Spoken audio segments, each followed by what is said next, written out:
Welcome to tonight's presentation called Native Advertising or Brand Journalism, ? How organizations are telling their own stories. For those of you who don't know me, my name is Mary Ann Reed, and I'm the Dean of the Reed College of Media, no relation, at WVU. And I'll be moderating tonight's panel. The way it's going to work tonight is the first part of the evening, our wonderful panelists will be sharing their presentations of their work. Then we'll have some time for Q&A. I'll ask a few questions, and then I'm going to throw it out to all of you. So start listening and writing down awesome questions that respond to some of what you've seen tonight. The other thing to know is that there is a Twitter hashtag. It is hashtag Native Advertising. So if you want to start a conversation, if you want to ask questions via Twitter, we will be checking that towards the end of the presentations. All right.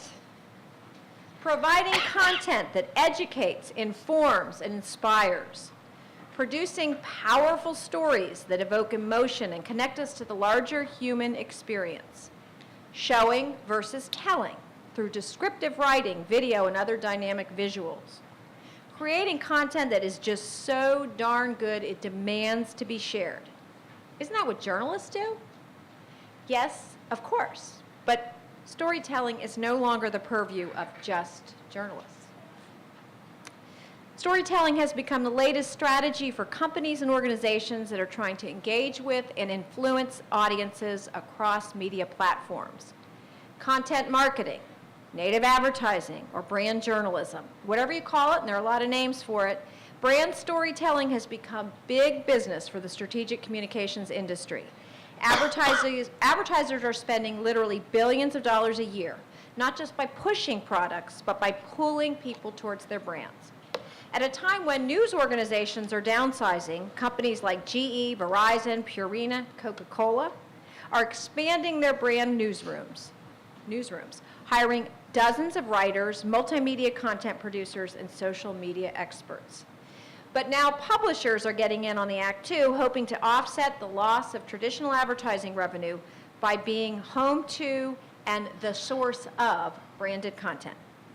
Popular websites like BuzzFeed and the Huffington Post are helping to pave the way, but even the standard bearer of traditional journalism, the New York Times, is claiming a stake in this new territory. The Times recently created its own brand studio, which is an in-house creative agency that produces native advertising for a host of commercial clients, and they're hiring a bunch of people. Tonight, our panelists will share with us some examples of content marketing or brand journalism, or whatever you want to call it, and we will be talking a bit about the differences between brand storytelling and journalism. You'll also learn about the skill set required for people your age who want to break into this growing industry. And hopefully we will address some of the bigger questions about the impact of brand storytelling on both media and society. But first, let me introduce our wonderful panelists. Tammy Gordon is founder of AARP Studios, which is a multimedia content creation and distribution agency designed to boost social sharing among people who are 50 years and up. People like me. Luke Seal, co-founder of the Become Company, a content and creative agency for major sports brands such as Teva, GoPro, and Red Bull. Megan Prislak, a multimedia journalist and social media specialist for the Coca-Cola Company, and a fairly recent college graduate. And Lori Baker, Vice President of Brand Strategy and Sales at the Huffington Post, and she is our lone media representative. So I want to welcome all of you, and thank you so much for coming to Morgantown. Let's have a hand for our panelists. All right. So we're going to begin tonight by having each of our panelists share with us a little bit of what you do and kind of putting brand storytelling in concrete terms for our audience. So you're going to show versus tell. I'm going to start with Tammy. Okay. This is my presentation part, right? Because we could all just sit up here and talk about stuff all night. So we're going to go through presentation. I'm going to skip some of these slides just in the interest of time, but I will, I'm at Tammy on Twitter, and I will tweet the full deck later once I get back to the room and upload it. So I'm going to go through all of these, and I'll give you some links, some additional links to share. So This is me. I was pointed out I don't look like this as much anymore since I chopped off half of my hair. So I run AARP Studios, which AARP is one of the largest organizations in the world, 38 million members. We focus on helping people over age 50 live their best life. But when you're looking at the population over 50, you're spanning everything from Gen X. Robert Downey Jr. just was my latest target and turned 50 this week, up until people that are into their hundreds. And so we're really looking to market to an entire spectrum of people that read and consume media in many different ways. So our social media presence over the years, we founded in 2009, has been steadily growing. We have about 2 million followers right now. And I got a challenge earlier last year to take over essentially the traditional television and radio studio and kind of figure out what to do with it in this sort of new media world. So what we have ended up with really was this whole idea of taking social media and taking it and spreading it across different departments at AARP. And so how would it look like if we took television and radio and applied the social media business model to it? Sorry, I can't see my slides, I'm advancing. So where we ended up is AARP Studios. It's a combination of social media strategists, coordinators, community managers, and then the new hires, the new additions to the team are multimedia producers. We brought in a social marketing, so we're buying ads on Facebook, Twitter, YouTube, Google, and now also have a full-time analytics person, and then also we're talking tonight about native advertising. We have hired our first native advertising person on the team as well, and so we're both a media company and an advertiser and putting together branded content for other advertisers, so it's sort of like the matrix of native advertising. Jeez. Yeah. So how are we operating differently? First of all, when social media started evolving, it's really been just sort of an easy button for a lot of organizations to drive traffic to whatever they're trying to do. So we noticed that we had sort of evolved into this idea that we were promoting things rather than publishing them. So we really took a step back and said, why are we doing this? What are we really trying to achieve, and how can social help us get there? And number one there is audience definition. So when we're working with either our media publications or different business groups with AARP or advertisers, we're really sitting down and the first question we're asking them is not, are you trying to reach people over 50, but are you trying to reach men in the Midwest between 45 and 60 who like Bruce Springsteen? As much data as we can get on them, we're then going back and researching what they're doing, what they're watching, and how they're consuming media. Publishing, not promoting. We're really looking at social media as less as here's sort of the 3 things I'm posting today, and more towards what is our audience talking about every day. It's more of a publishing strategy, independent of everything else that's happening at AARP.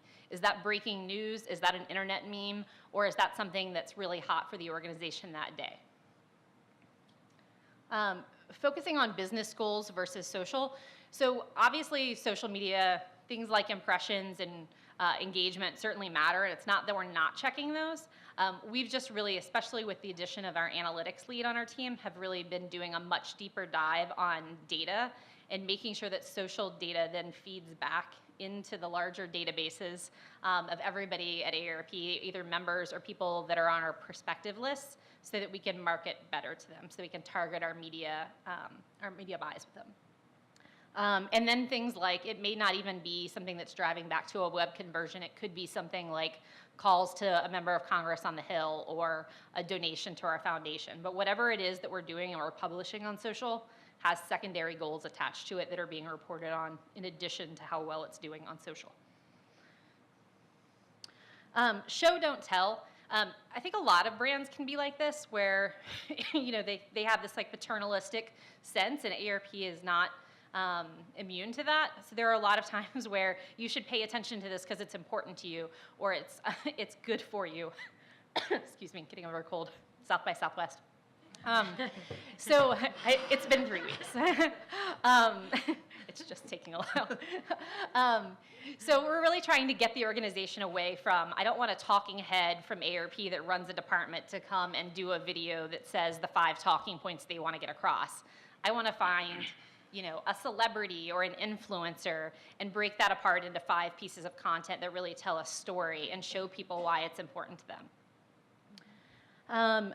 Knowledge share and training. We also have a full-time social media trainer at AARP, so that's training not only our members, but also our staff. So we spend a lot of time training our C-suite, our executive team, but we also spend a lot of time training our editors and people that we hire to work in media, because we know that, especially when it comes to things like Twitter, people are following individual journalists and editors just as much as they're following brands.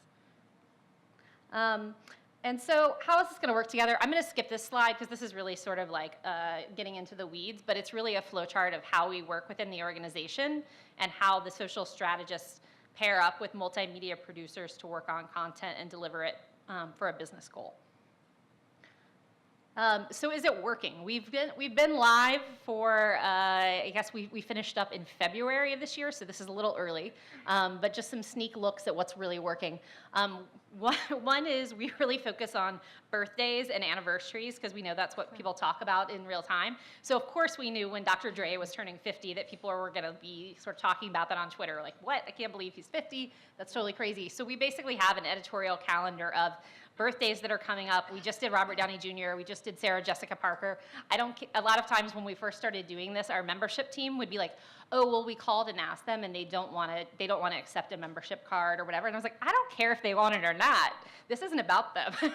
So whether they like it or not, we're going live on it with social. We're going to be talking about it with our members and people, because that's really on the early side of the awareness for AARP, where people are like, wow, I'm getting closer to that age. Well, if Dre's AARP age, then that's cool. He just sold Beats. He just made millions of dollars. If Sarah Jessica Parker is 50, it makes it a little more palatable for you to then go back and say, that's okay, I'm cool with the AARP card. I mean, Sarah Jessica Parker and Robert Downey Jr. and George Clooney and Brad Pitt really aren't bad company. The next one is playing into what's happening in real time. So AARP has a Movies for Grown-Ups program where we promote 50-plus actors and content. So the Oscars is really big for us. This was the first year that we custom programmed social content for the audience. And we did all of the advertising to push that content out to the market. We actually got named one of the top 3 people who, 3 brands that were talking about the Oscars, and I guarantee you we spent a whole lot less than the others, because we actually spent about 10% about what we did the previous year, and we did, I think it was 450% more impressions. And part of that was we were part of the dialogue in real time, but also had custom content prepared in advance. I'm going to skip through some of these. Another good example of like how you take advantage of something that's happening in real time. Martin Luther King Day, a big one. Brands playing into it can step in, mud, for lack of a better word. If you don't play it right with your tonality. And so you really have to be on both your brand voice, but also respectful of what's happening in that day. And it's a very fine line to walk. You can hit play on this if you want, but this is just an example of some of the content we're custom creating to go with the magazine. Our current cover girl is Robin Roberts, who turned 50. So we're really working on the whole idea of sort of disrupt aging, #disruptaging is our CEO's sort of mantra. And it's really all about owning the age that you are and not being scared or walking away from that age. But really kind of capturing that dialogue and that content. I think there's a lot of conversation happening in the media right now, whether it's with Hillary Clinton potentially running for president or Ariana, all of these women in business, all of these women that are doing amazing things after 50. 50 may be older, but 50 doesn't mean that your life's over. In many ways, it means you're just starting a second career or you're reaching the heights of your career. So we're really trying to highlight women especially, because women tend to shy away from their age as they get older. So you'll be seeing a lot more content around this. This one, sorry. I'm like, can't see over my head. Custom content around membership. Trying to get a conversion and trying to get somebody to do something that's like a purchase is much deeper. So we've been really experimenting with targeted marketing campaigns and delivering social content and offers in real time during key pieces of moments. This one is Black History Month in particular. And we saw I was like, the click-through rate increasing almost triple over the year. And really, that's only thing that changed year over year was custom content for social. Just touching on this really quickly, we have the analytics person on the team, but one of the things that has made us really successful within AARP and I think allowed us to keep growing as a team, we spend a lot of time educating and reporting back to people. So we don't really do campaigns in a vacuum. At the end of each campaign, if anybody's spending marketing dollars, it comes back to them with a report. What worked, what didn't work. We want to stop doing things that failed just as much as we want to keep doing things that performed well. So we spend a lot of time reporting back and doing presentations within our organization to help people improve. So that's my wrap up. If you follow hashtag AARP Studios on Twitter, you can kind of see in real time my team sort of talking and sharing their big wins and kind of collaborating with other people across different social brands or media companies. So I just think it's an interesting real-time conversation as you're trying to sort of figure out, is this a space that you want to be working in?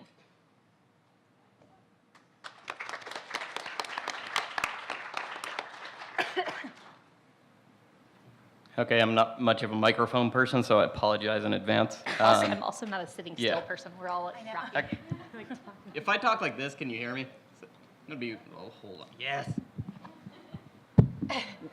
So my name is Luke Seal. You probably recognize me as the guy about to cry on the inside of the pamphlet. So I am the director of content marketing at a small agency in Portland that I helped found 5 years ago called BecomeCo. In that time, our projects, web views, we have to date, last I checked, 67 million views. And then a metric that we're pretty pumped on is those same projects have resulted in 189.6 million unpaid media impressions.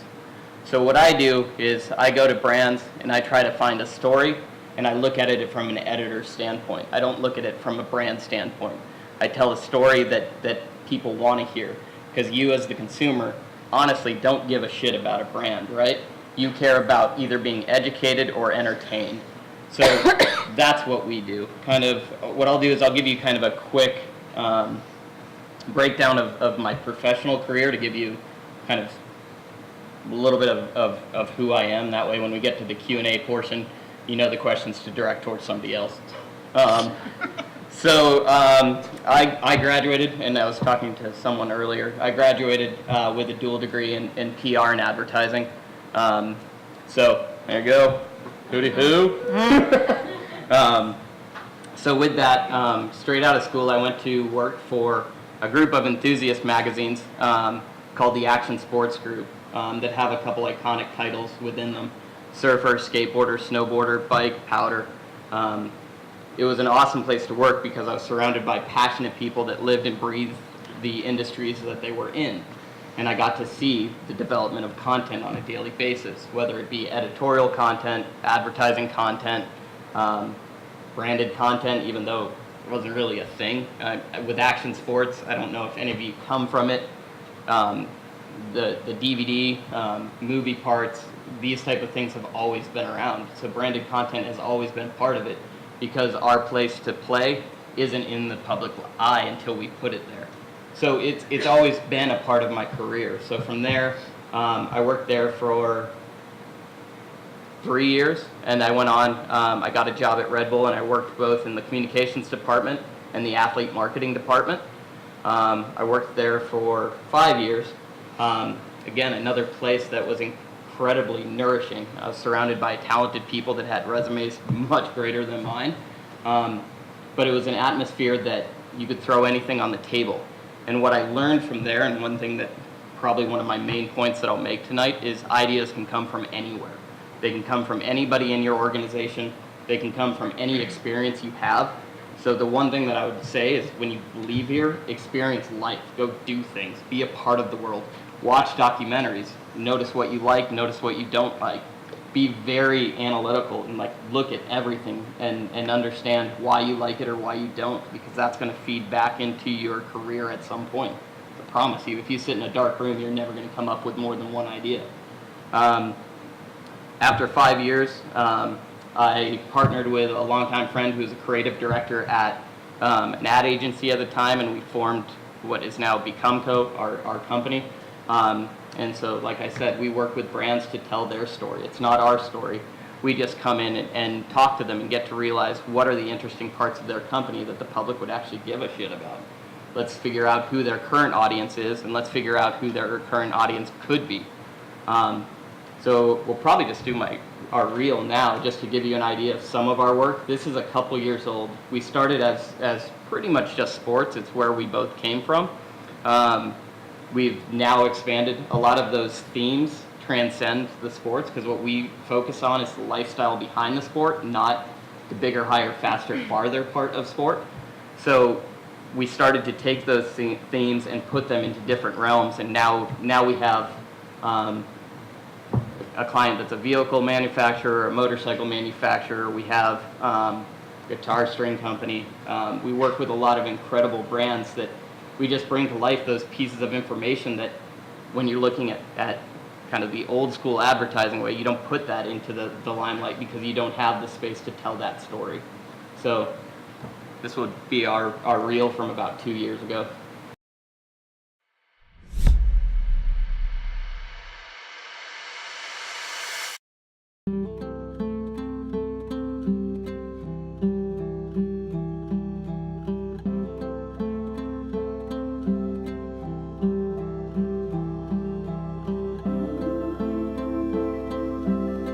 We all like that detachment from land, just the feeling of gliding along on a surfboard. It's just real simplicity. We choose to live, and we live really well doing this stuff. You know, it's not a rich lifestyle, but it's a rich lifestyle. I think the best thing you can do if you're younger, do your own thing, be yourself, do what feels right. Like, don't follow other people's leads, just do what you want to do. This will not be easy, and it's not for the meek. Are you guys keen?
So a lot of our work involves athletes because it's the easiest way for a brand to talk about themselves without actually talking about themselves.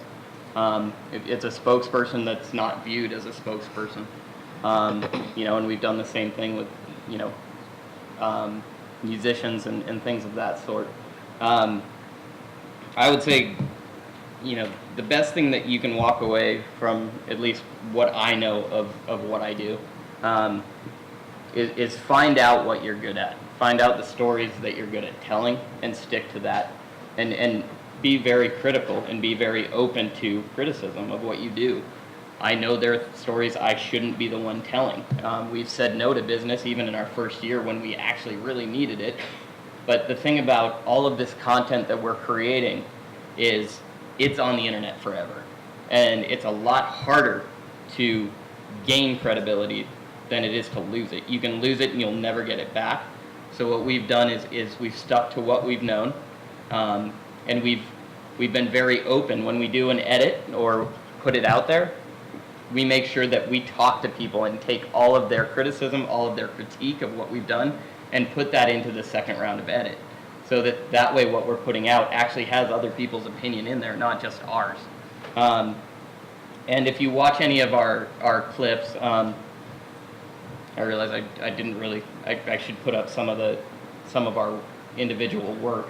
But if you watch some of our individual works, those clips we took a very editorial approach. We shot video, that was the main piece to everything. We shot photos that are not over-branded, because that's kind of the era that we're in with branded content. You've got a lot of advertising directors that want to over-brand pieces because that's what they're used to. They want to get bang for their buck. If you subtly brand stuff, i.e. Red Bull, you can actually release photos on the wire and get it to run in magazines, in newspapers, and you don't pay for it. So the more credible the branding, the better it is. So I'll probably finish up just to keep it nice and quick and easy.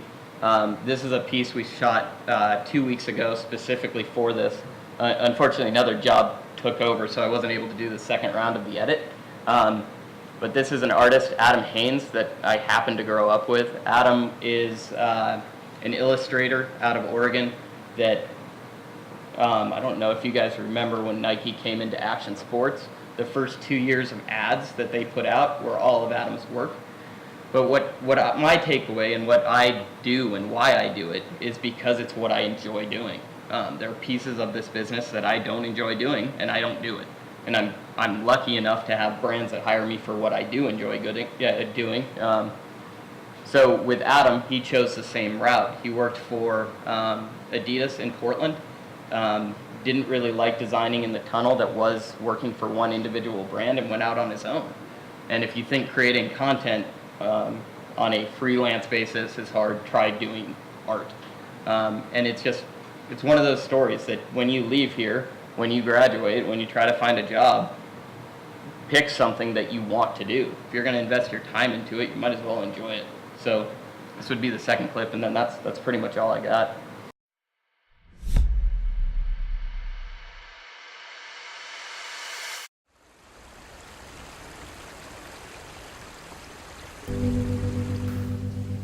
There's a lot to be said for starting out with a blank canvas. You know, when you're out in the backcountry, you have the time to think about, you know, where's the best place to make my mark on this slope? You know, it's kind of a thoughtful process. It is a lot like doing a drawing because, you know, you're very selective about where you put the lines. That's what makes all the difference. I got my first snowboard when I was in 8th grade, and it was this bright yellow GNU Chaos that weighed about 30 pounds. I just remember that first day of just being so frustrated, not being able to get that thing to turn, but absolutely, you know, not discouraged, just whatever it was gonna take, I was gonna learn how to turn that thing. Growing up in Camp Sherman was definitely a unique experience. It's a really small town. There weren't like the normal things to do. There was a store, but there's not really anything else in Camp Sherman. So I'd kind of spend my days when I wasn't at school fishing or drawing. That was kind of my main thing to do. And it definitely shaped me in just the things that I value. I ended up going to Montana State University, mostly for the snowboarding at the time. After college, I landed a job at a major apparel company in Portland, and I worked there for 5 years. And during that time, I went from like super green to almost jaded. Mostly it was, you know, I really wanted to move out to Central Oregon and be closer to the mountains, be closer to all the things that I love to do. And I wanted to find a way to make that work. I knew this was gonna happen. Oh boy.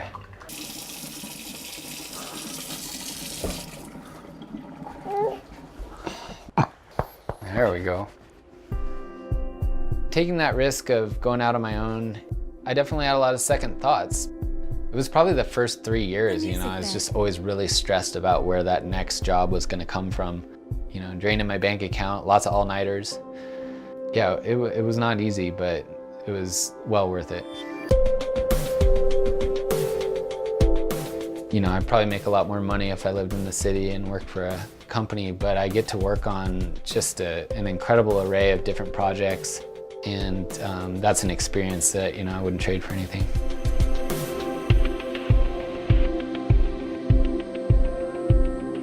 I mean, I gather a lot of my inspiration from being outdoors and from getting out of my studio. This is where the work gets done, but it's not often where my ideas come from. I had an older friend that was really into going out in the backcountry and be away from the crowds, and he took me out a few times. It's worth a lot more to you, and you have to earn it when you have to hike to it. I've been out in some areas that were just so stunningly beautiful and completely untouched, and you can take your time and maybe only get 1 or 2 runs in, but they're like the best runs ever, and that's something that I'll never get tired of.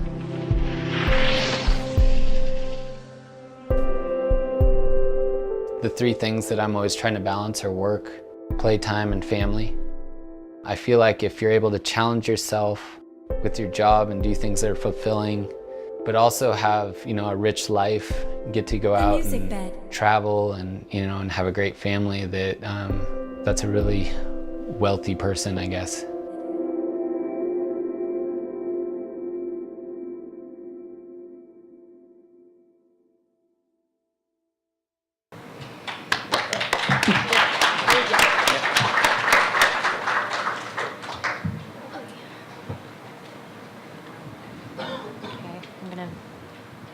Yep, it's on.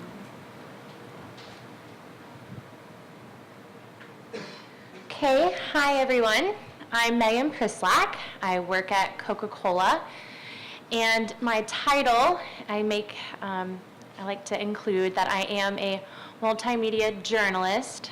They kind of bumped me to being a social media analyst, but I wanted to keep the journalist in the title because I think it's a really important aspect of the job that I do and the work that we do as a team at Coke Journey. So I want to start off, and let me put these on so I can actually see y'all. Okay, it's better. Who has heard of Coke Journey or knows about it?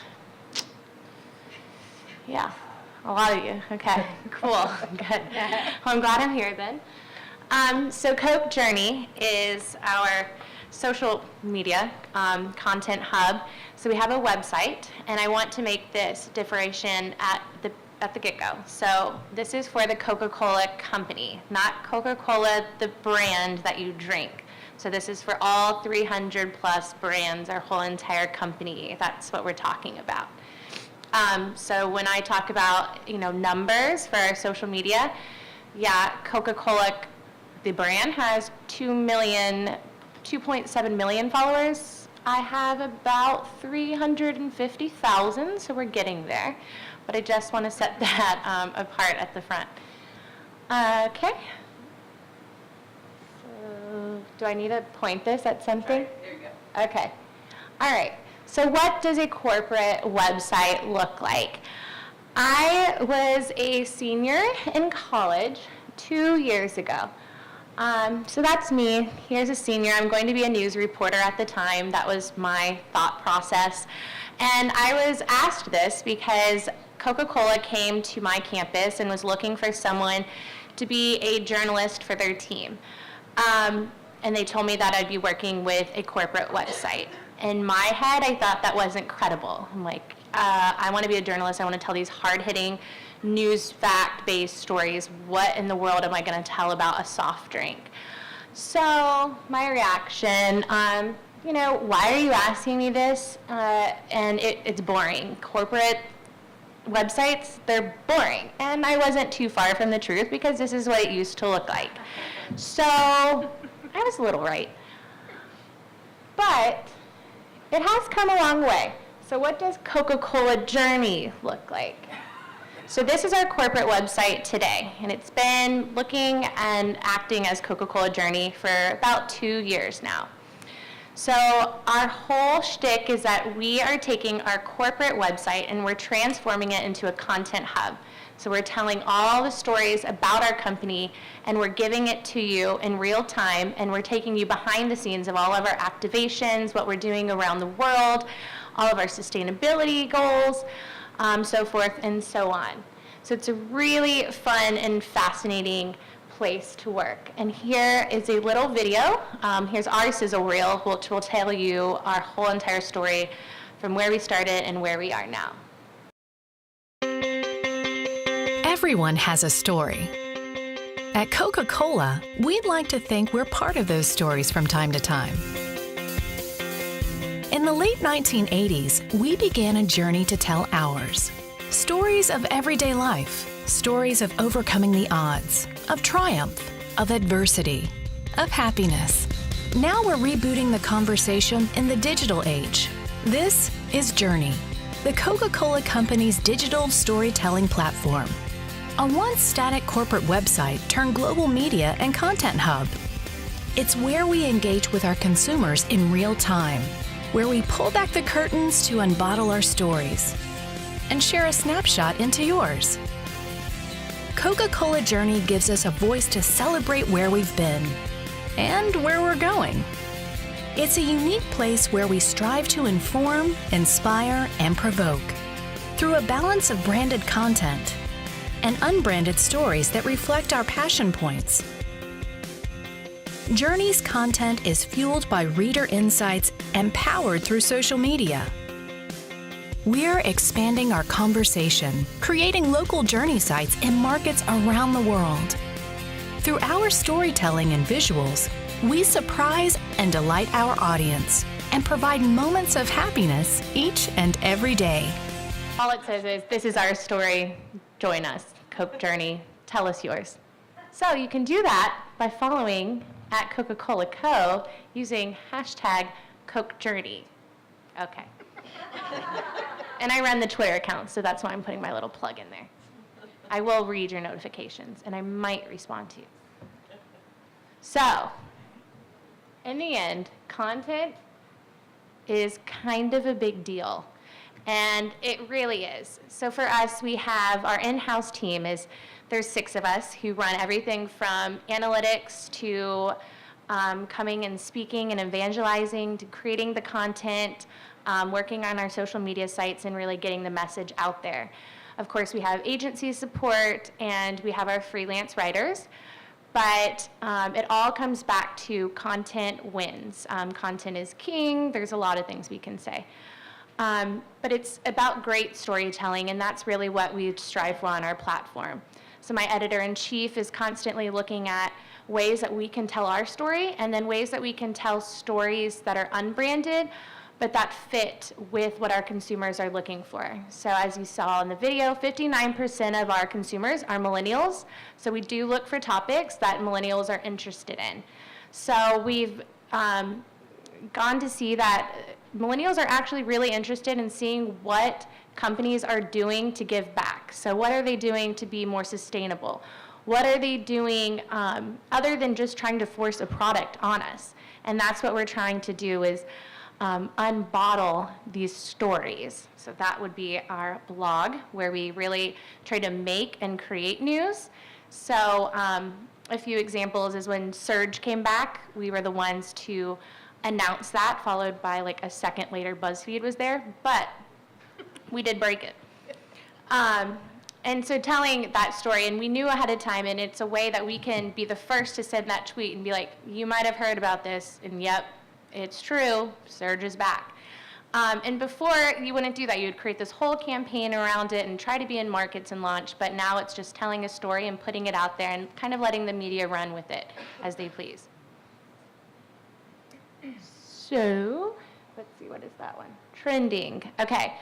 So we do a lot of different approaches on creating content. So one of it is things that are trending. So for instance, we were a sponsor of the 2014 FIFA World Cup. And there's so much more to say other than the fact that Coca-Cola sponsors the FIFA World Cup.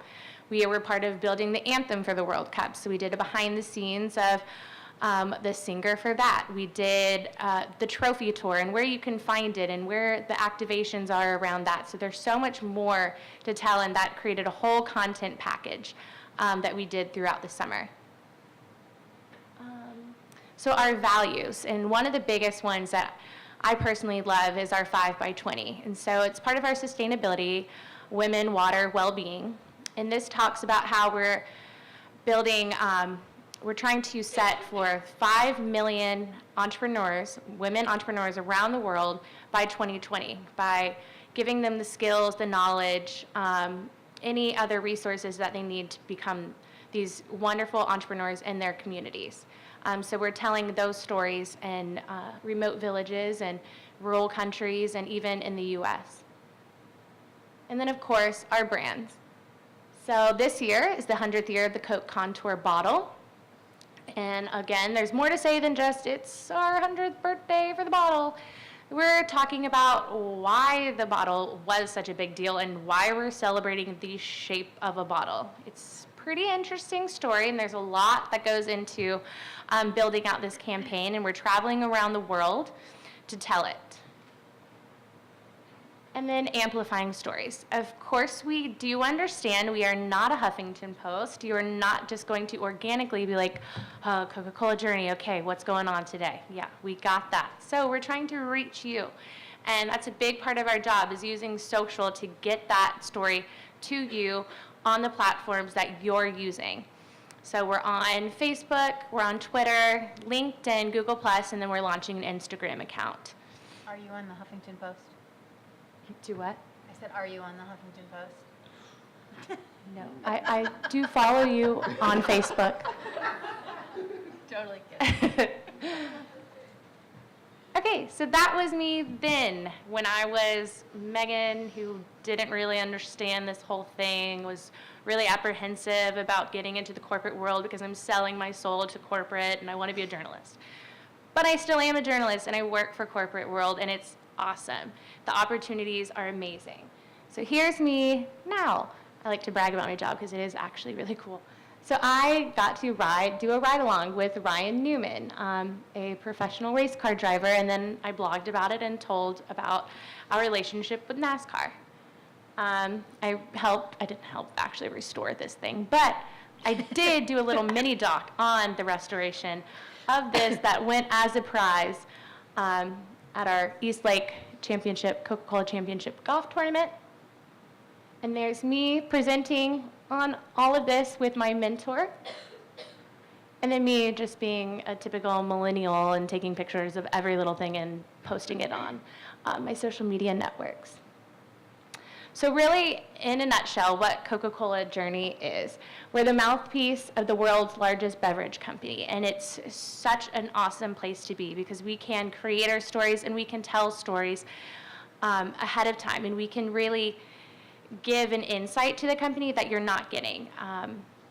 And so any questions that you have after this, I don't have quite the resume to say, you know, I was in this, this, and this, but I am in brand journalism now, and I was in your seat just 2 years ago. So the opportunities are there, and it's a really awesome place and space to be.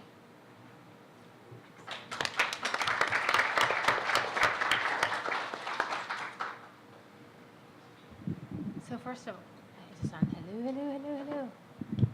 So I was totally kidding when I said that.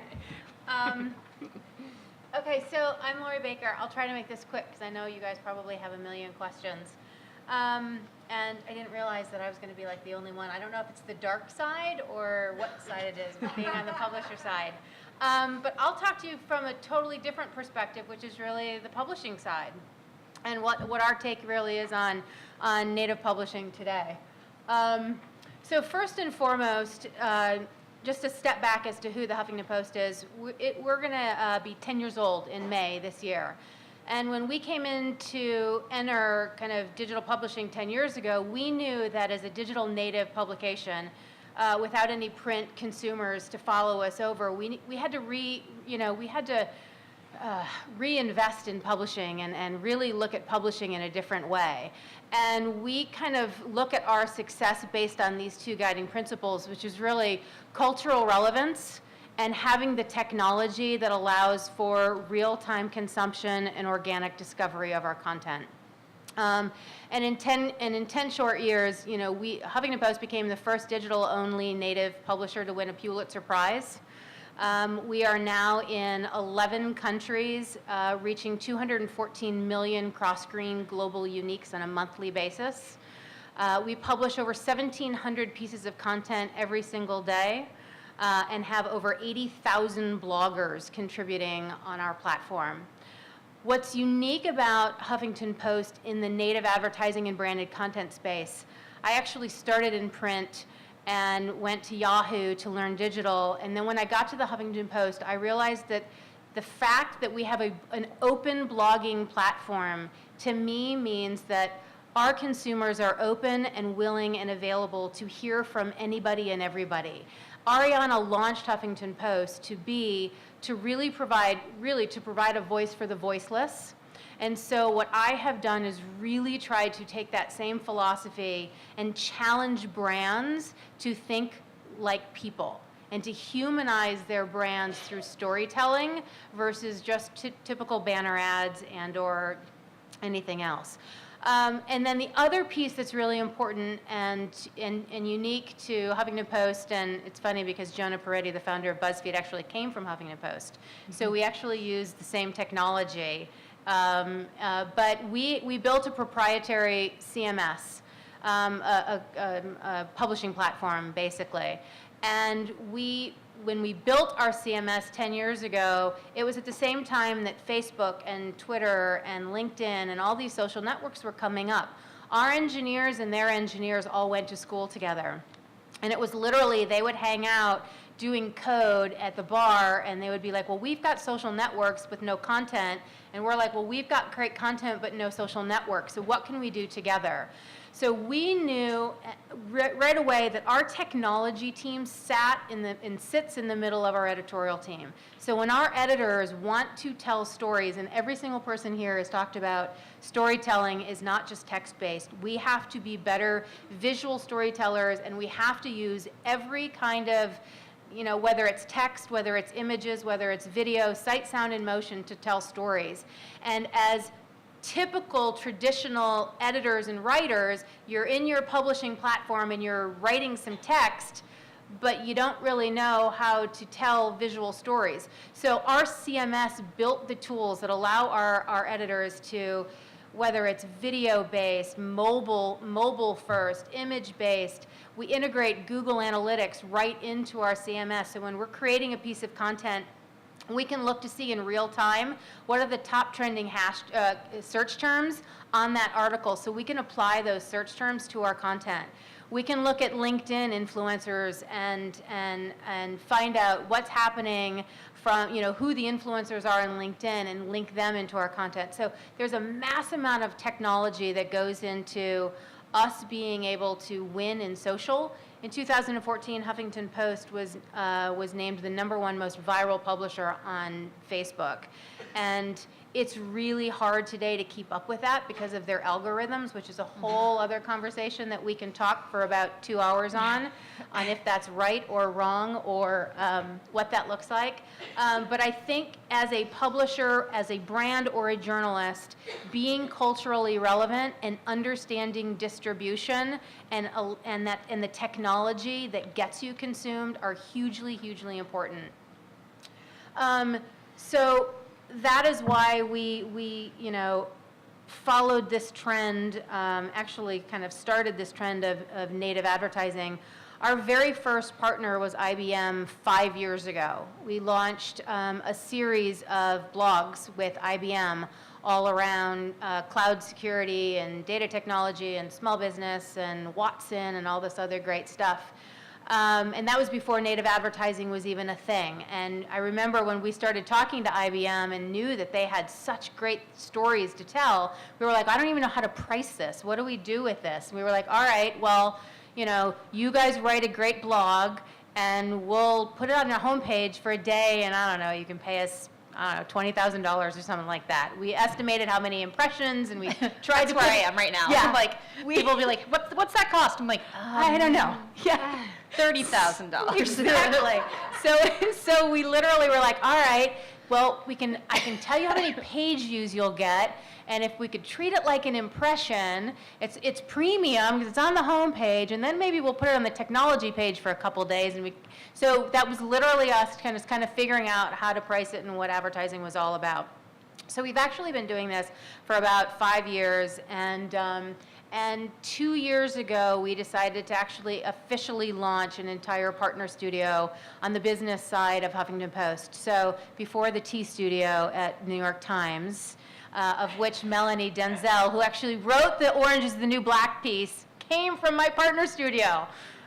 Anyway, we love Melanie. So we 18 months ago, we launched HuffPost Partner Studio. We are now about a 46-person operation that has everything from marketing, sales backgrounds, to writers, to editors, to designers, to video production and project managers, all in a full-service organization, really powered with helping brands become storytellers and story makers, connecting them to audiences at scale, and building brand loyalty and affinity along the way. And so what we do is we really take what we know from a journalistic perspective as to what stories resonate to our audience, and leverage the brand's insight as to what they know best about who they are as a brand, and blend that together and create this ecosystem using our data and our massive publishing platform to publish their stories and get them awesome audiences. So I'm going to take you through a couple examples, but when we launched our partner studio, we thought it was really important to lay some ground rules with our partners. Luke mentioned this, and I feel like we've all talked about, the goal of native advertising, and in my world it's really branded content because it's storytelling, not just a banner ad, but it's through storytelling. The goal isn't necessarily to how many ways that we can plug our product into a story, but it's to build a relationship and a one-on-one connection with the consumer. And if brands are going to be publishers, they need to think very differently about the marketing element. It's not a banner ad. It's not a 30-second commercial. You're building a one-on-one relationship because the person cares about what you have to tell them. Luke said it. You're either informing, educating, or entertaining.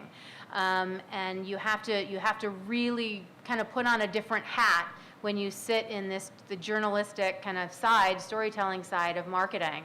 But our 3 key rules that we think are really, really important, and where we have to educate our clients and our brands that we work with. But first of all, it's clarity and transparency. And that was one of the things that I know we're really talking about today, but the goal isn't to blur the line between editorial journalism and brand publishing.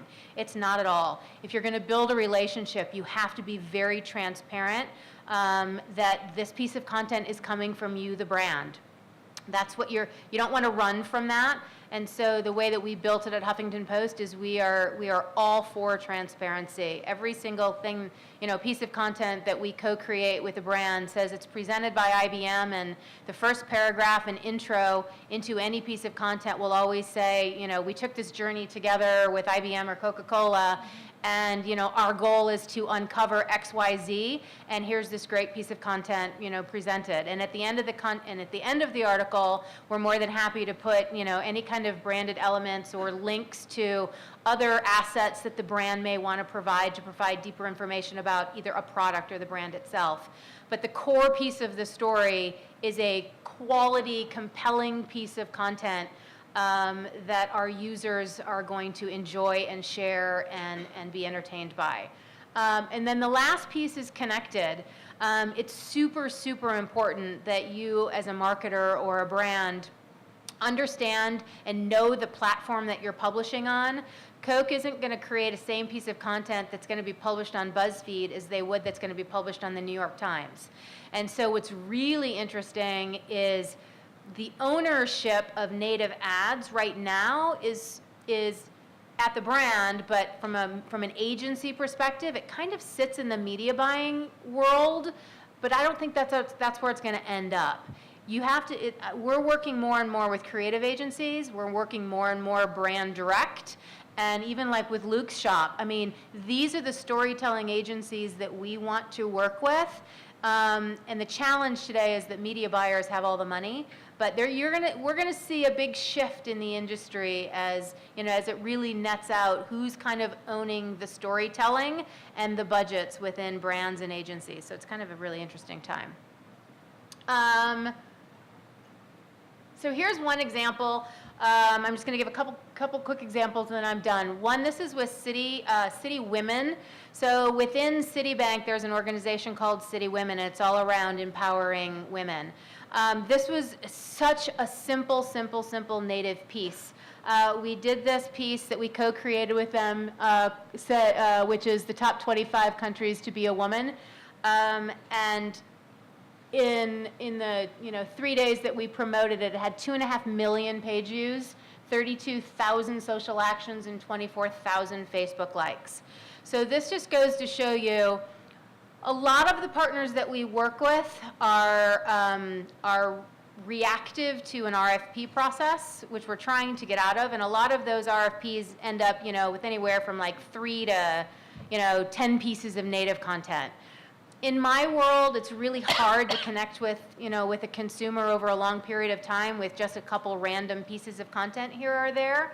We have really good individual successes, but where we try to go is really work from this always-on publishing strategy and work with the brands who are doing it really well, like AARP, like Coca-Cola, like GE, like Intel. There's a lot of brands that are doing great content every single day. But this was one, and ShareThrough is a third party that follows and tracks a bunch of branded content on the web, and this was, in 2014, the 5th most shared piece of financial branded content for the year. It also, research will continue to show us, and this is to Luke's point also, that informative type of content is what consumers want to resonate. So from a branding perspective, you get better brand recall, more affinity, and significant lift from consumers in their interest to learn more about you if you lead with informative content. The second example is Nordstrom. One of our other rules is don't oversell. And so that's what I was saying before. It's really important not to just throw your car in the middle of an article because you're trying to sell a car. But this is a great piece with Nordstrom. It was their bridal, Nordstrom Bridal, that we did this campaign with. And again, this was just a random kind of one piece of content. But we did 7 bridal parties that totally nailed the mismatched dress. And it was picked up by Yahoo front page. As a great piece of content. Not branded, but just a great piece of editorial content. It had over 1 million page views, 42,000 social referrals, and on Huffington Post, it was the #1 most viewed piece of content on all of Huffington Post the day that it was published. So to go back to the difference between our journalists on the 5th floor at Huffington Post and our HuffPost partner studio on the 4th floor, we are trying to produce the same super viral, super relevant, great pieces of content, journalistic content, but just we do it through, brand inspired versus journalist inspired. But where I really see the future of branded content, and this is where I spend 95% of my time at the Huffington Post, is really working with brands to take it a step further and to do the always-on approach. So here's one example of a partnership that we did with Chipotle. So Chipotle came to us. How many of you saw their Scarecrow video? How many of you actually saw their Farmed and Dangerous series that they launched exclusively on Hulu? So Chipotle is one of those advertisers that they don't really do advertising. They never have. They do experiential. And it's usually video-based, and it's storytelling, and they really have a story and a perspective on cultivating a better world. So they came to us and said, hey, we're creating this 4-part episode. We're going to release it digital only. We're not going to go the traditional route. We would love Huffington Post to be our exclusive distribution channel. Would you guys do that? And as a publisher, I said, we said, I don't know if our editors would be interested in taking your piece of content, even if it's awesome. And even if they did, you'd get, I said, you have 4 episodes. I said, you'd get 4 days. 4 days out of it. From a journalistic perspective. So what we said was, instead, you're raising some really, really, really important issues around sustainable food and the movement, and you have an opinion on GMOs, and you have an opinion on farming and antibiotics. You have a really strong opinion. I would love to create an ecosystem where Chipotle is at the center of a conversation around sustainable food. So leveraging our own editorial platform, I mentioned at the beginning, Huffington Post publishes about 1,700 pieces of content a day. In our green vertical and our food vertical and our business vertical, we're already publishing a ton of content around sustainable food and what it was doing to our system. We also had a ton of bloggers. So what we did is we created an ecosystem where we curated the best of Huffington Post content around sustainable food, had Chipotle attribution and branding all around it, and then allowed Chipotle to publish through native publishing within this site and section. So they owned the conversation of sustainable food for 7 months before Farmed and Dangerous launched. From a numbers perspective, so what does that mean from a marketer perspective? It's massive efficiency and scale that you wouldn't be able to get by publishing that content on your own. So over 7 months, we probably curated and published between 400 and 500 pieces of content, of which 10 of them were Chipotle native ads. But they got attribution for all 500 pieces. We had over 5 million social actions and 2 million social referrals taken on that content, and reached had over 18 million page views. The goal of the program was perception and awareness, and we drove a 60% lift in brand perception around Chipotle. So those are the branded content ecosystems and conversations that we're trying to have in partnership with brands. In 2014, the 1 billionth website launched on the web. The web does not have a lack of content. There's a lot of content on the web. I think brands and publishers are going to get better and work closer together to tell stories together rather than in disparate places. And I think that's really what's super exciting about branded content today, and where I'm really kind of evangelizing. The goal here and what it ultimately ended up doing, and Mark Crumpacker I didn't mention in the last slide, he actually said in his blog post to launch this program, he said, I can only go so far as a marketer to tell you my opinion on where we need to be with sustainable food. But I can educate you, and having a partner like Huffington Post allows me to do just that. And so it put Chipotle in the middle of a conversation with farmers and lawyers and other business leaders and other people contributing to this conversation, but allowed Chipotle to get the attribution of powering this conversation. It made their native ads that much more effective, 3.5 million page views for their 10 native ads, 25% interaction rate, which when you compare it to banner ads of typical publishing, it's outstanding and significantly higher. But at the end of the day, this is really our ecosystem. Branded content is successful when a brand is in the middle of a great creative strategy, the ability to amplify it at scale through promotion, distribution, cross-screen distribution as well, remarketing to the folks who have seen it, and really sophisticated digital sequential retargeting and measurement. And that's how we see things.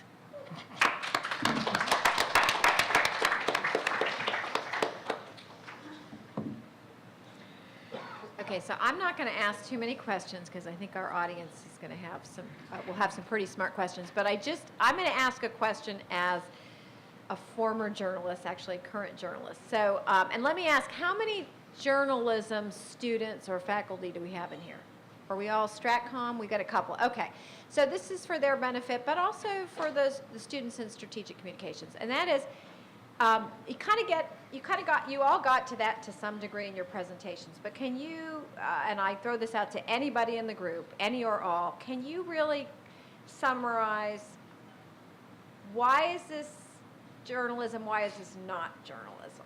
Because I certainly see a lot of journalism. I think it's all journalism. Pardon? It's all journalism. I mean, what's the definition of journalism? Okay. Why is it not journalism? Does anyone want to address that? Why is this not necessarily the New York Times front, I don't know, the homepage news content? Why is this not? It could be one day. I mean, T-Brand Studio is doing amazing work. New York Times, leading the way. Wall Street Journal, same thing. Okay, what is it that you're trying, okay, let me rephrase this, huh? Not the desire. Keep going. Let's see how good of a journalist you are. Let's try this. Okay, wow, they're stumping me. What are the goals? What are you trying to accomplish for your clients that is different from what journalists are trying to accomplish for their news organization? Well, sometimes I'm doing this on behalf of, for instance, my client might be AARP the magazine. So that would be something around page views, or sort of awareness of the magazine as a brand.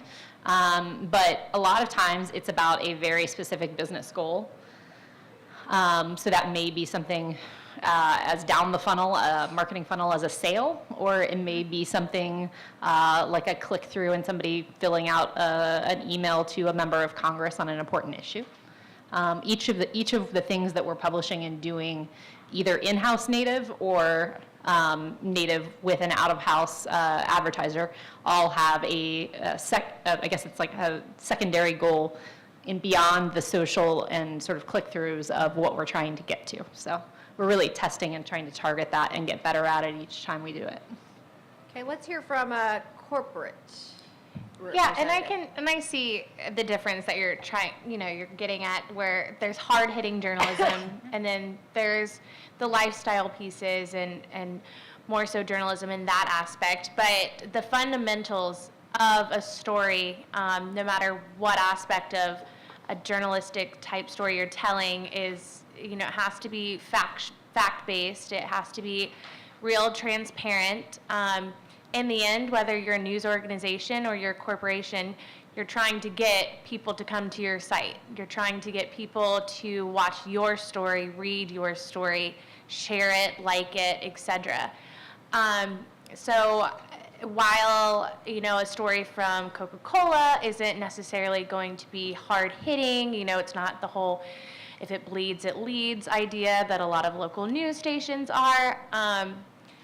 The aspects and the fundamentals of a journalism story and is still the same. Well, I think the important issue to get to is what's wrong with media today and why it's failing in a lot of ways isn't because there's not great journalism out there. There's amazing reporters, amazing storytelling. It's that the advertising model that fundamentally paid for print has fallen apart.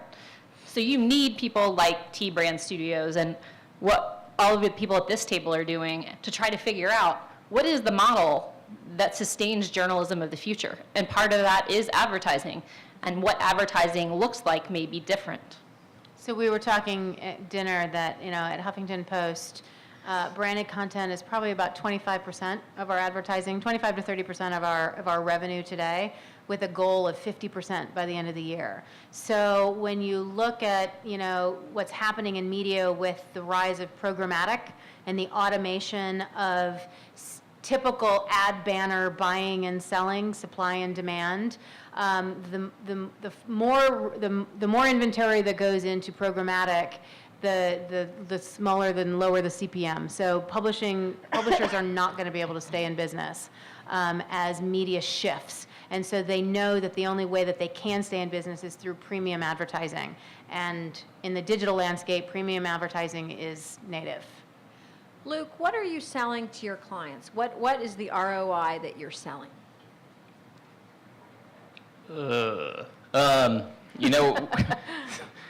With what we do, we try to shy away from putting as much as possible.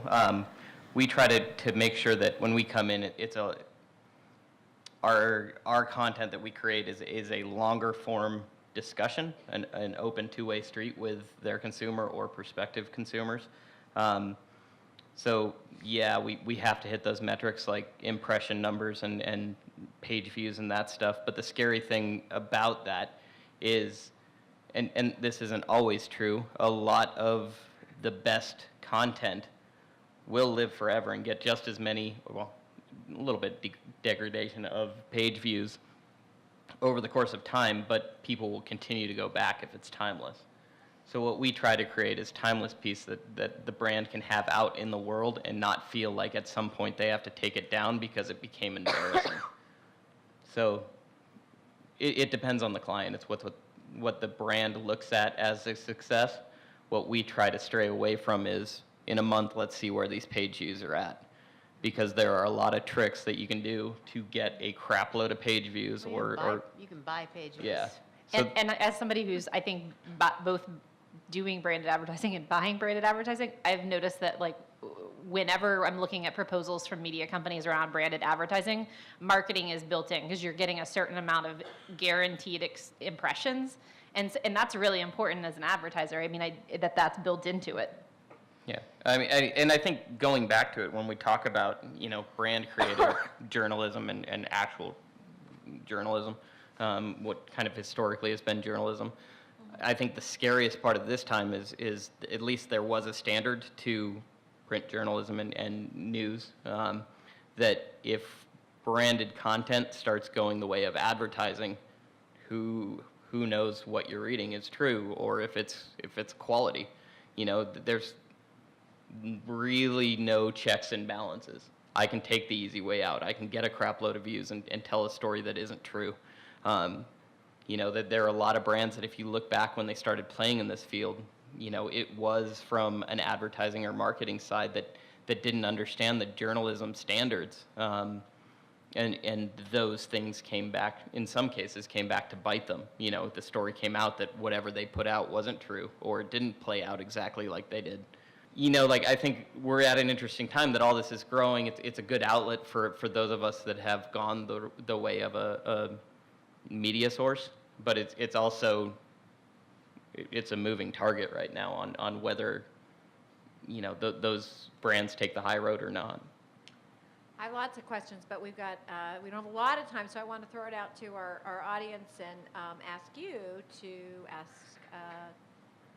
talk to our panelists. So if you have a question you'd like to ask, we've got a microphone, we'll run it up to you. Okay, a student. I can talk, don't worry about it. I have a loud voice. Okay, Luke, hello there. Hi. Gabby, by the way. Nice to meet you. You said be a part of the world to figure out what story you can tell. What was it in the world that you were a part of that showed you how you want to tell brand stories later on? So kind of the evolution of my career, I worked at a surf magazine for a few years. And then when I went over to Red Bull, I was actually a part of the communications team in charge of their aviation assets, and I had never done any of it. So here I am, the voice box of drumming up PR and putting together these pieces of content on a group of skydivers, base jumpers, and pilots. How am I supposed to tell that to anybody? So being a part of the world just means if you're going to talk about something, actually talk about it from firsthand knowledge. So take the route, jump in with both feet. If it's something that you can become part of, cool. I'm not saying don't go outside of your comfort zone. That's some of the best. Did you go parachute? Yeah, I have a couple hundred skydives and a handful of base jumps now. The first week I started skydiving, I did 150 skydives in 1 week. So Go big or go home. Right. go big. So it's just, my career, and I'm probably not the most successful person in the room by any means. My career is built off of what I know and what I like to live. My career is built off of the fact that I don't want to grow up. So I've kind of followed that route of telling the stories of the people that I think deserve to be told. So, yeah.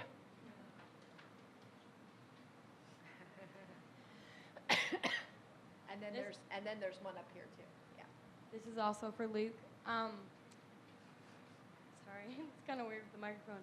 Tell me about it. I'm studying both experiential education and media, and I was wondering how many people in your business that you made, how many people are Become Co, and what are your different things that you do and organize? If that what is So your you want kind of like my Yeah, like what is your resume? position and like for if you're gonna grow as a company, like what are you No. looking like? Oh. Like how many on your team? Yeah. Okay, so I mean, as we talked, like my business is built off of being credible in whatever sports. So we ramp up. There are 5 full-time faculty at our business. We ramp up depending on the project that we do. So we ramp up anywhere. We just did a project in North Carolina in October that we were up to 37. The bonus about this time is there are incredibly talented people that are all freelance. Some of the best camera people, some of the best editors, some of the best, both clips that we showed, that was all original score except for the second song. That's why you kept hearing that music box or whatever it was. There are all these incredibly talented people that have tried to find their own way and are extremely passionate, and so that's what we do. I have failed way more times than I should probably tell you about. I probably wouldn't have been invited. I think you have to be willing to take a risk. You have to be, I mean, everybody at this table has taken risks and has been willing to fail. If you're going to do something first, if you're going to be on the edge of where all this is going, you will fail. You just have to like learn something from that failure. I think like one of the main tenets at Facebook is fail harder. I've got that on my wall. Like, yeah, it reminds me to, make sure that I'm taking risks. Yeah. Okay, and there was a question first here and then one in the back. My question is for, again, for you. What is the environment like within the office of just having 5 employees? I work in a kindergarten. I mean, we're a group of people that, a couple former professional athletes, of the action sports variety. I would say a standard attention span of maybe 4 minutes. We don't do a lot of PowerPoints, hence why I didn't have one. It's just fun because that's what we sell our service as. So we live and breathe what we do. One more question. So is it just a combination of, advertising and PR people, or do you have someone that specifically works with visual journalism and someone who's more better at editorial stuff? Yeah, so we ramp up a little bit. So the other founder, Paul, my business partner, was a creative director. So he does all the graphics work. So it kind of depends on the project. We bring in. We've got someone out of Florida that does all of our PR for us. That once we finish a clip, we kind of give it to her to distribute and get done what we need to get done. So yeah, we've got different people with different specialties, just like any shop. And with the other panelists, just career job titles, the kinds of people that you're hiring within your organizations? So I just finished hiring 17 people. And they were social media strategists, project coordinators, multimedia producers, a branded advertising strategist, an analytics advisor, a social marketing advisor, and will probably shortly be hiring a cameraman and a graphics person because we have 2 retiring. But yeah. I know an agency for that. Yeah, I know. I'm listening. Lori, do you want to talk about what are the kinds of people that you're hiring, and what are the jobs that are out there for our prospective graduates? I mean, not our prospective, our soon-to-be graduates. Yeah, so at the Partner Studio, we have writers, editors, brand strategists who have marketing and sales backgrounds, social media as well, marketing, project managers, video producers, designers. I think that's it. A lot of creatives. Yeah. Yeah. A lot of creatives. Other questions? Yes, the young woman in the back. Hi, I'm Maddie. I have a question for the whole group. Can everybody hear me? Yes. Yep. Cool. Okay, so I know that you create content around your brands, but I feel that as a reader, I'm usually hesitant to believe any story that I think is advertorial. How do you guys get over that hump? Because I think that it's rather large. Yeah, I mean, I think it's been large ever since advertorials existed, right? So it's the same thing in a magazine. I think what everybody up here probably would tell you is that if you are clear and transparent about who's paid for it, that you're looking to have great visuals and you're looking to have a great story. You're looking to have something that doesn't say, advertisement. There's a series right now that I'm producing for a skincare company. I'm using a lifestyle YouTube creator who does makeup and style tips videos all the time. This one will say sponsored and brought to you by the company, and then we'll have essentially the same type of video that she does all of the time with an end slate that basically links to that advertiser. So in a lot of ways, I think it feels the same, but you have to be very transparent about who it's brought to you by. And much like we were talking about the Huffington Post story on the wedding dress, great content is great content. And if you're doing a great job, people actually will click on it and will read it. So, if people aren't clicking on it and don't read it, yeah, sure, we all have like fails or things that didn't work. But you're looking at what did work and why did it work and trying to focus on building there. Right. And that's, speaking to that, that's really why Coca-Cola decided to change their corporate website into a media hub so that we can tell our story. So we're not pushing ads to anyone. The whole point of our site and what other people like Target, one of our partners who we work with, we're telling the story behind those 30-second ads. So, for example, the America is Beautiful Super Bowl ad that spurred a lot of controversy, good and bad. We were able to show, we had a lot of flack saying, you have these women and they're not even speaking. Yes, people actually said they're not speaking American. Great, yes, you meant English, I guess.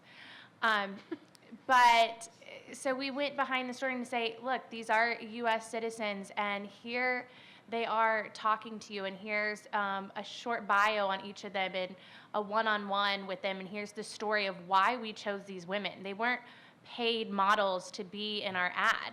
They were women who we found who had a story and that we found inspiring, that we wanted to inspire people with.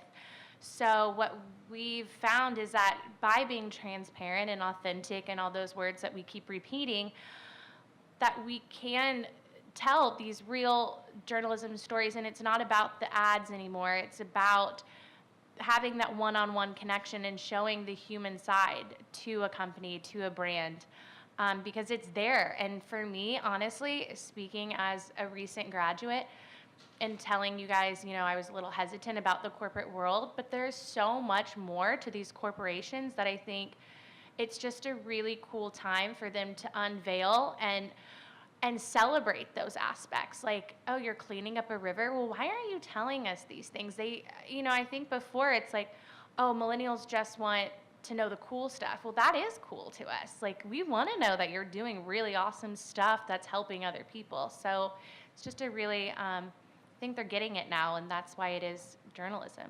So some of the things that we've done at Huffington Post, and we were talking about this over dinner, we really do try to uncover a lot of the CSR initiatives from companies, because that's some of those the greatest stories that aren't being told. So we've been working with Johnson & Johnson for 4 years, where we launched a section. We have a section with them called Global Motherhood.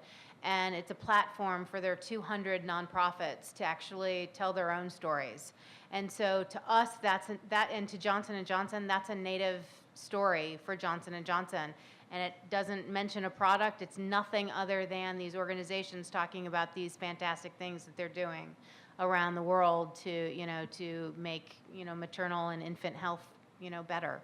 And so those are the things, we're doing financial education with Bank of America. We're doing 10,000 small businesses with Goldman Sachs Foundation. I mean, so those are the branded content stories where the stories that you read are actually tools and educational material that you as a consumer, if you're interested in that angle, then you're going to read it, and it's not selling a product. Another question. My name is Mary, and I have a question really for all of you. I'm interested in what metrics you use to gauge your success. Since you're in a social space, you know, you're not really looking at ad revenue. And Tammy had mentioned that, you know, she looks beyond likes and followers. So I just was kind of interested in how each of you determine a successful campaign. The big lift that I'm working on right now is trying to shift an entire organization that I've been preaching reach, engagements, and click-throughs for 5 years to shift them into having a number one focus of shares. Because if the content that we're creating isn't worth people taking it and sharing it across their networks of their friends and family, then we're never going to hit organic, and we're always going to have to rely on paid. So I'm really trying to focus on shared and making sure that whatever content we're creating is really hitting that metric in addition to the social metrics. If my mom sees it. I mean, again, it's kind of a tough thing. For me, it's whatever brand I'm working with. It's usually them that bring that information to the table of what they want it measured in. You know, I like, for our content, I like to see how wide-reaching it can get. And so, as a kind of a joke, it's not. If my mom sees it, I know I did something right. We can talk about a branded advertising strategy to reach your mom. There's lots of cross-pitching going on up here. You've got some experience there. Yeah. At Coke Journey, we use our own little scale that we've made, and we say EOI, expression of interest. So we look at, you know, what paid money that we put behind. Like for Twitter, I really don't do many paid campaigns. It's all organic reach. But then the biggest thing is engagement, and conversations started from what we're producing, because then we can see that that content that we put out there is evoking more conversations, and then that's kind of where we draw the line of, oh, this is what we need to be focusing on when we look at our editorial calendar and continue to push. But additionally, and I just totally lost my train of thought, I've had something really good too. But yeah, with that, it's all about engaging. And yeah, that's what I was going to get at. So my director, he always talks about, you know, you can get likes and favorites. Like, that doesn't matter. So whenever you send a tweet and it doesn't link back to anything else, and you're like, you know, for instance, like, oh, I could tweet, who likes Coca-Cola? And I could get a lot of freaking tweets and retweets, but that doesn't mean anything for us. So it's about always having a link in there and linking back to our content. So it's about the readership and who's seeing these stories, because ultimately we're trying to share our stories. So who's reading it? Are they liking it? Are they sharing it? And then we look at that, and that's how we plan editorial moving forward. But I think depending on your goal, like, it really depends, because this became like a really active debate at AARP about 5 years ago. Like, what's the point of social, period, right? And so we had, at the time, I was under the digital strategy team, and I had this, I was like, you know, it's not driving more page views than search. It's not driving, you know, all these different things for AARP specifically. And so, I talked to our digital lead, and I was like, you know, what would you say if I said to you, the goal of social is not to drive page views of AARP.org? Like, that it doesn't matter if I put links in there or not, that the goal of social is to do great social. And he was like, yeah, I mean, I actually think you're right now. And so we've really been building on that for years. So it doesn't mean that we don't have page views as a metric in stories sometimes, but if you look at any of the AARP Twitter feeds right now, you'll see some stuff that's just a great graphic and a great message that's around awareness, or you'll see something that has a video embed that's really about getting people to watch that video, but not necessarily to drive them back to AARP.org. So I think it just depends on what you're trying to achieve.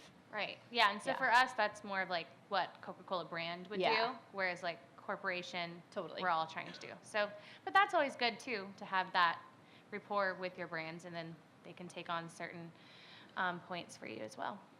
Lori, do you want to add anything? Ditto. No. It's funny because, you know, we've been talking for a couple years. If there's, you know, the big shift from likes to shares, I mean, 90% of people trust the recommendation of your friends.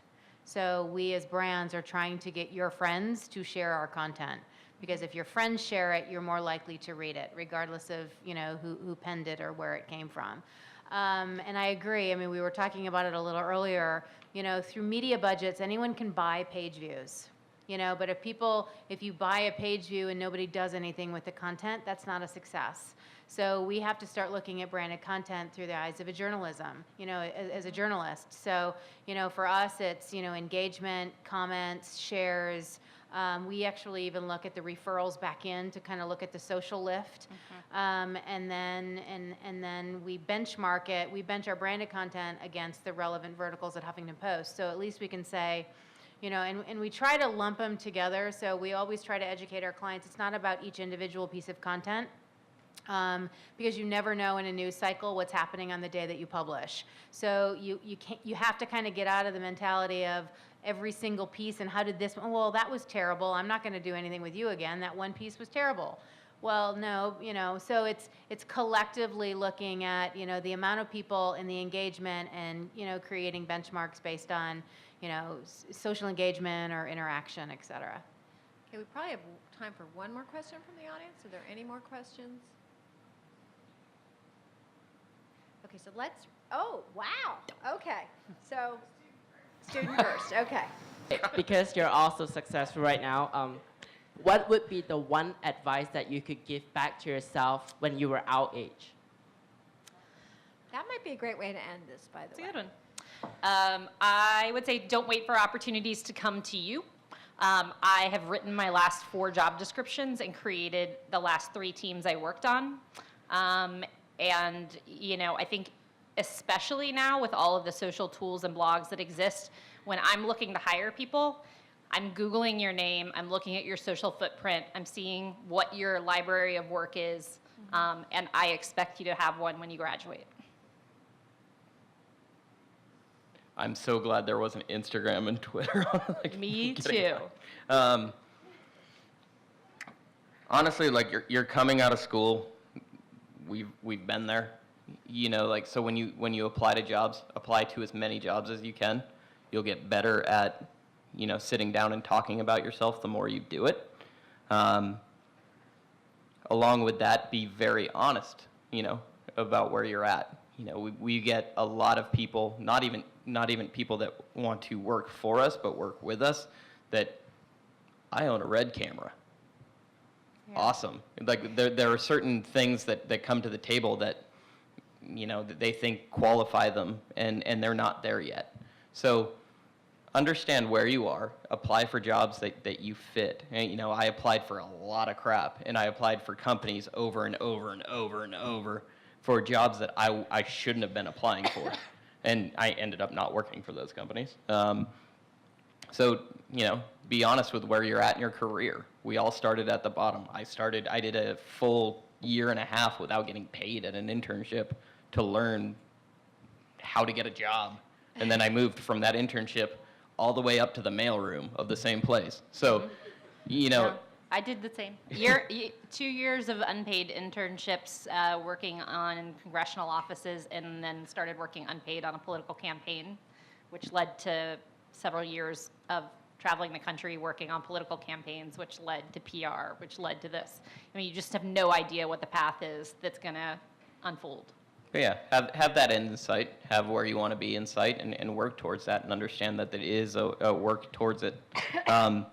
Just before it passes, if you want to take my email, and this is your first bit of branded content, if you're going to email me, please keep it on point. But it's Luke, L-U-K-E, at BECOMECO.com. I'm happy to tell you whatever it is that got me here. So if you have any questions, please reach out. Let's do, this will be the end. Let's wrap it up and have each of you talk about those keys for success. Yeah, L-U-K-E at BECOMECO.com. Okay, Megan, keys for success. So going off that, just don't pigeonhole yourself in what you think you want to do. I was completely 150 million% sure that I wanted to be a broadcast news journalist, and I am 150 million% not that right now, and that is completely okay, and it's awesome. And just allowing yourself to do something that you never saw yourself doing opens so many more doors than you could imagine. And I also want to say to make yourself be an asset to anyone and everyone that you apply for and work with or around. You know, when you have an internship, that's not a chance to just say like, oh, okay, I'm going to learn and take something away from this. It's to show what you can do for them. Like, show them that they need you, so when you leave, they're like, wait, what are we going to do when she leaves? We can't possibly function without him or her. So be such an asset that they can't not have you on their team in any aspect of an internship or just working alongside someone. Okay, Lori, final words of wisdom from you. Be open to change, embrace it, find your passion, and follow it. Thank you all so much.